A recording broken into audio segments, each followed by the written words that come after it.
जिनका माता पिता सुहृद सखा गुरु सब कुछ मैं ही हूं, लेकिन ऐसे जो सर्व प्रकार से मेरे आश्रित मेरे भक्तजन हैं, भगवान ने कहा सदा सर्वदा उनका प्रतिपालक मैं हूं।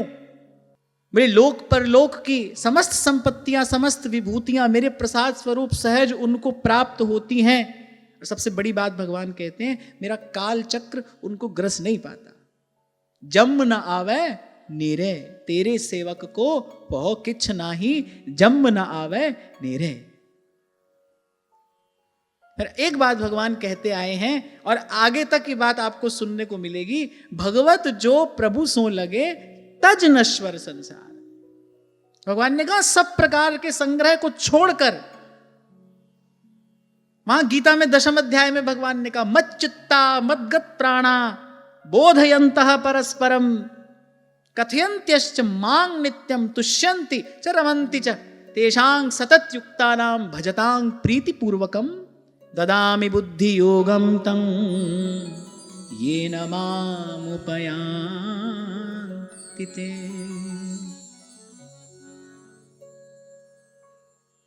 सब छोड़कर मेरा भजन करते हैं, सब छोड़कर। कई बार इस बात पर हम चर्चा कर चुके, भजन तो होता है पर ये सब नहीं छूटता है भाई, जबकि शर्त यही है सब तज भजिए नंद कुमार। सब तज भजिए, श्याम को श्रुति स्मृति को सार, सब तज भजिए श्याम को।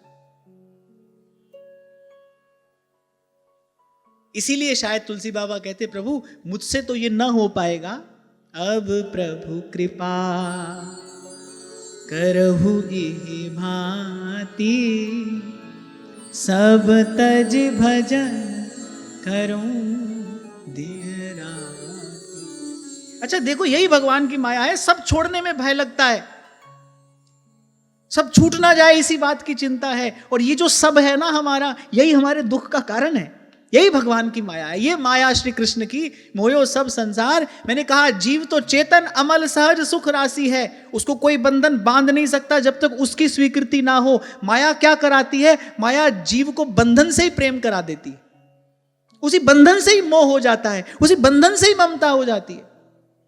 यहां भगवान कह रहे हैं, यहां भक्त भी कह रहे हैं सब तज भजिए नंद कुमार। अब हम सोचेंगे भाई ठीक है भजन तो कर लेंगे, सब छोड़ना तो बड़ा मुश्किल है, जबकि वो जो हमारा जो सब है ना, वो ही हमारे दुख का कारण है। इसलिए थोड़ी देर पहले मैंने कहा आपकी स्वीकृति है, आप कहते हो छूटता नहीं, ना ना ये बात ठीक नहीं है, आप छोड़ना नहीं चाहते, आप छोड़ने के लिए तैयार हुई है।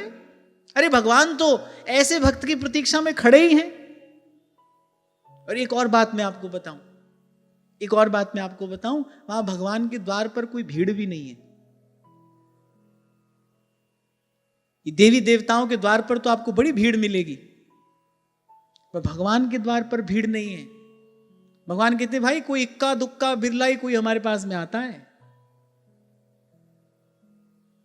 कोई कोई आता है। भगवान कह रहे मनुष्याणाम सहस्रेषु कश्चिद् यतति सिद्धयः यततामपि सिद्धानाम कश्चिन् माम वेत्ति तत्वतः। भगवान कहा भाई हम तो खाली हैं, हम कोई व्यस्त थोड़ी हैं। ठाकुर जी कह रहे भाई हम तो खाली हैं, आओ, यहां तुम्हारी फाइल पास होने में कोई देर थोड़ी लगेगी, यहां तो हाथों हाथ काम होता है, आप आओ तो सही। पर वो अंतर्यामी है भाई, हम भीतर से छोड़ना नहीं चाहते। प्रभु जानते हैं ये छोड़ना नहीं चाहता है, भले कहता है पर छोड़ना नहीं चाहता है। जो छोड़ना चाहता है, जो वस्तुतः सब छोड़कर भजन करना चाहता है, अरे प्रभु उसको उसकी मनोवांछित वस्तु देने के लिए तत्पर खड़े हैं, तत्पर। अरे करुणा निधान दया निधान भगवान हैं, कोई जीव उनसे उनके भजन की इच्छा करेगा, भगवान देने में देर करेंगे क्या? भगवान क्यों विलंब करेंगे? सोचो एक बार, जिससे हमको परम सुख मिलता हो और जिससे भगवान को भी सुख मिलता हो, ऐसा कार्य करने में भगवान क्यों देर लगाएंगे? इसीलिए आपको कहता हूं भाई, उनकी ओर से देर नहीं है, देर हमारी ओर से है। देर भी हमारे घर में है, अंधेर भी हमारे ही घर में है, मोह का अंधेरा भी यही है, और उसी मोह के अंधेरे के कारण ही देर है। शीघ्रता हमको करनी है, तभी महाप्रभु आज्ञा देते हैं हरि पद भज न विलंब कर। तभी श्रीमद् भागवत आदेश करती है, तीव्रेण भक्ति योगेन यजेत पुरुषं परं। आप सब छोड़ने के लिए तैयार तो हो जाओ, आप सब छोड़ने के लिए तैयार हो। आप देखो छूटता है कि नहीं छूटता, ईमानदारी से। मनस्य एकम वचस्य एकम कर्मण्य एकम। ये बात तो मैं एक साधक के रूप में आपसे अपना अनुभव कह रहा हूं। हम नहीं पकड़ा है सब, हमारी इच्छा है, हमारी ही स्वीकृति है, ये हमारा ही बांधा हुआ बंधन है। भगवान तो तैयार खड़े हैं, तत्पर खड़े हैं प्रभु तो।